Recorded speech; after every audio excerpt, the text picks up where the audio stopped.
judge told me that he knew I was a liar. He gave me extra time for lying because he said I detest individuals that lie in my courtroom. Because I believe that the system is built on individuals telling the truth. And he said, I believe you, Mr. Joel, lied under oath in my courtroom. Welcome to the NL Podcast, where I have dope conversations with extraordinary people who have been freed from some form of physical or mental prisons. And they share their stories of overcoming incredible hardship, pain, and struggle. I am Eric Gerald, and I spent over 6 million minutes locked up. During that 6 million minutes, I was able to develop a singular focus like a laser beam.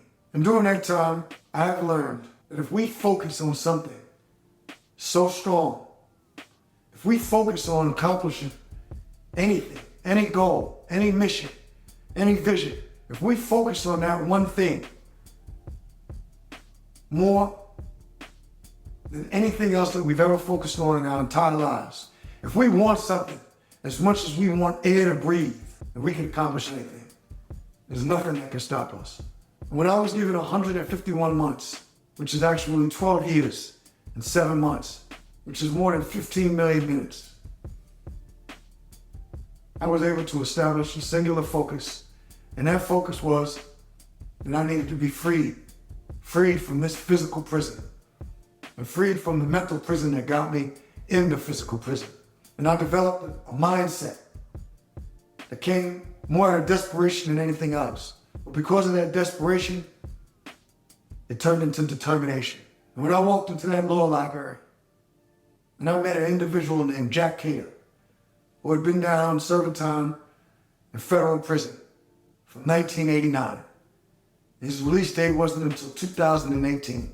And he told me, he said, you see these books in here? There was books in the law library. They each had keys on them. They were called Lawyer's Edition, Lawyer's Edition 1, Lawyer's Edition 2, Lawyer's Edition 3, and so forth and so on. He said, in each one of these books, there's cases. And he said, in every case, there's an imperfection.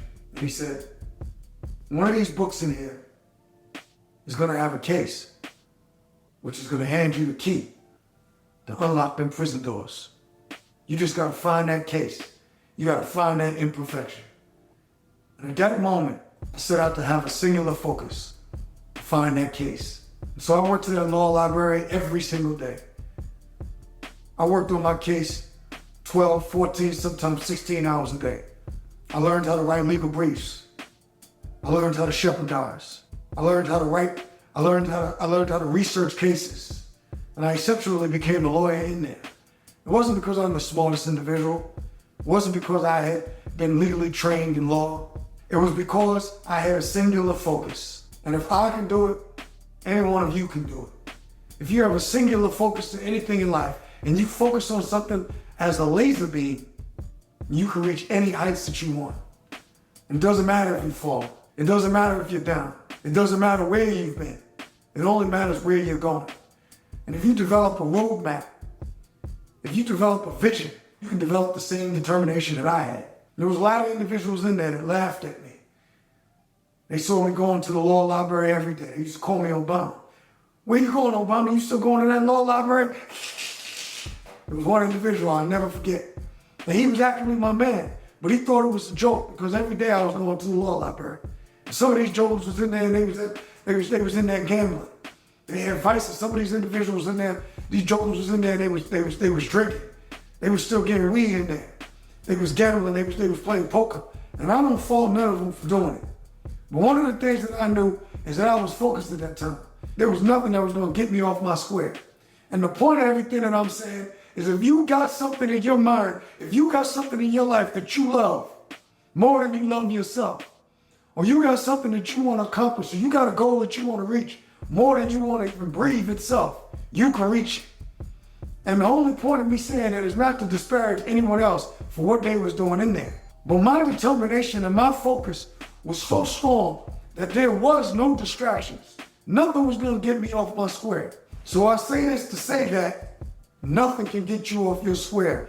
If you know where you're going and you reach a focus and you've got a singular focus like a laser and you're determined, you can reach any height. It doesn't matter. Nobody can tell you that you can't do it. The only thing that matters is that you're focused like a laser beam and that you want to get to where you want to get. They told me it could never be done. I was in federal prison. The judge told me that he knew I was a liar. He gave me extra time for lying because he said I detest individuals that lie in my courtroom, because I believe that the system is built on individuals telling the truth. And he said, I believe you, Mr. Jerome, lied under oath in my courtroom. He said that to my face. They told me that West Virginia was the most conservative circuit in the United States of America. I had a judge, Judge Faber, that was appointed by one of the most conservative presidents. He was appointed by George H. Walker Bush. Bush won in 1990. But yet it's still 6 years, 4 months, and 2 days later, I walked out of federal prison with all my convictions overturned. And it was only because I had a singular focus, like a laser beam. And nothing in the world could distract me from reaching my goal. And every one of you can do the same thing. I'm Eric Jerome, and this is In and Out Conversations.